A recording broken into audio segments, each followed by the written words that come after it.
तो स्टार्ट करते हैं इस लेक्चर में इम्प्लांटेशन। तो आखिर में इम्प्लांटेशन क्या होता है, हम लोगों ने पढ़ा था कि आखिर में जब फर्टिलाइजेशन हुआ था तो क्या फॉर्म हुआ था, ज़ायगोट। और ज़ायगोट में जब क्लीवेज हुआ था तो फाइनली हम लोग का एक स्ट्रक्चर फॉर्म हुआ था जिसे बोलते हैं ब्लास्टोसिस्ट। और फाइनली ब्लास्टोसिस्ट का क्या होता है, यहाँ पर इम्प्लांटेशन जो होता है, ठीक है।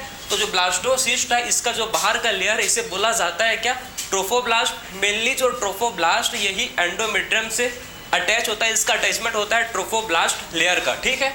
अब देखो ये क्या है भाई, एंडोमेट्रियम में, एंडोमेट्रियम में जो सेल होते हैं उनको बोलते हैं क्या, यूट्राइन सेल, ठीक है। तो यूट्राइन सेल जो कि डिवाइड करते हैं हम लोग का, कैसे हम लोग के रैपिडली डिवाइड करते हैं और आखिर में ब्लास्टोसिस्ट को फाइनली कवर कर देते हैं, ठीक है।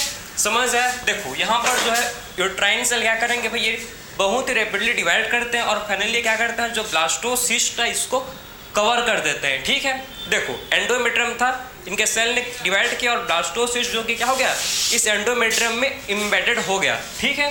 अब इनर सेल को बोलते हैं कि अंदर में जो ब्लास्टोसिस्ट के सेल, इसे बोला जाता है इनर सेल मास, ठीक है।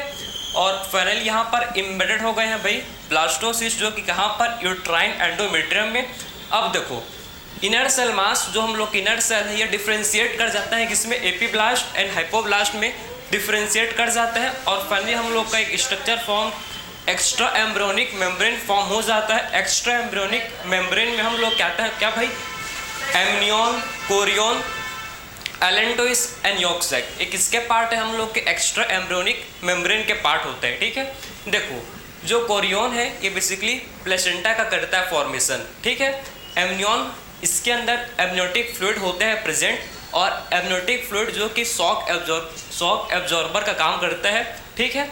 और ये जो स्ट्रक्चर इसे बोलते हैं एलेंटोइस। एलेंटोइस बेसिकली किसका फॉर्मेशन करता है भाई, ये अम्बाइकल कॉर्ड का फॉर्मेशन करता है, ठीक है। और बेसिकली ये ब्लड वेसल्स का भी फॉर्मेशन करता है, कौन, एलेंटोइस।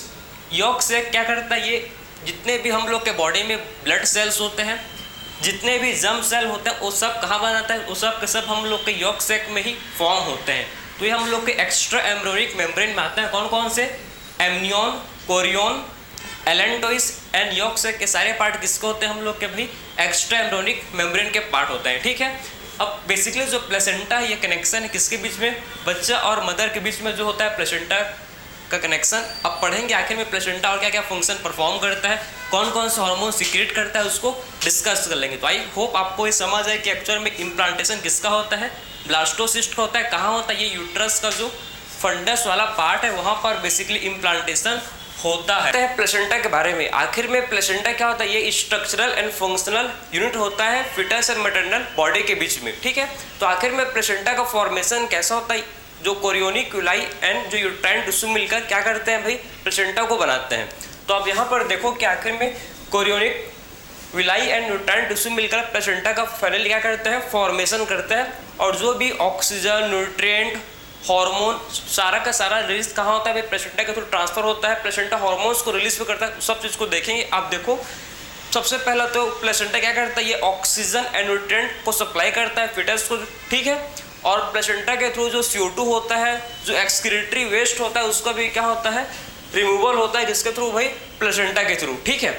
और आखिर में प्लेसेंटा क्या करता है, देखो ये पैसिवली इम्यूनिटी प्रोवाइड करता है फिटस को, मतलब जो IgG एंटीबॉडी, IgA एंटीबॉडी जो होता है आपने सुना होगा, ठीक है।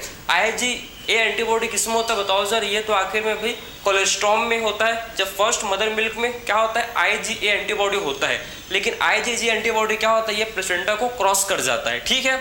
अब देखो आखिर में प्लेसेंटा क्या करता है भाई, एक्ट करता है as endocrine gland, endocrine gland की तरह एक्ट करता है, मतलब प्लेसेंटा हार्मोन का भी सिक्रीशन करता है, ठीक। कौन कौन सा हार्मोन आखिर प्लेसेंटा सीक्रेट करता है, इसको आप देखो, estrogen, progesterone, human chorionic gonadotropin, जिसको HCG बोलता है। ये बिल्कुल LH की तरह ल्यूटिनाइजिंग हार्मोन की तरह एक्ट करता है।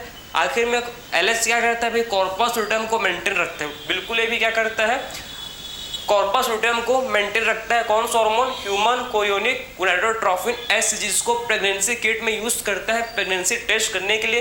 ये हार्मोन यूरिन में रिलीज होता है अगर प्रेगनेंसी हुआ है तो हार्मोन ये क्या होगा भाई, यूरिन में प्रेजेंट होता है, ठीक है। नेक्स्ट हार्मोन क्या है, ह्यूमन प्लेसेंटल लैक्टोजन। आखिर में ये मेमोरी ग्लैंड के ग्रोथ के लिए रिस्पॉन्सिबल होता है। और ह्यूमन कोरियोनिक थायरोट्रोपिन, ठीक है। फिर नेक्स्ट हार्मोन क्या है, रिलैक्सिन। रिलैक्सिन बेसिकली ये रिलीज होता है during the later phase of pregnancy में रिलीज होता है।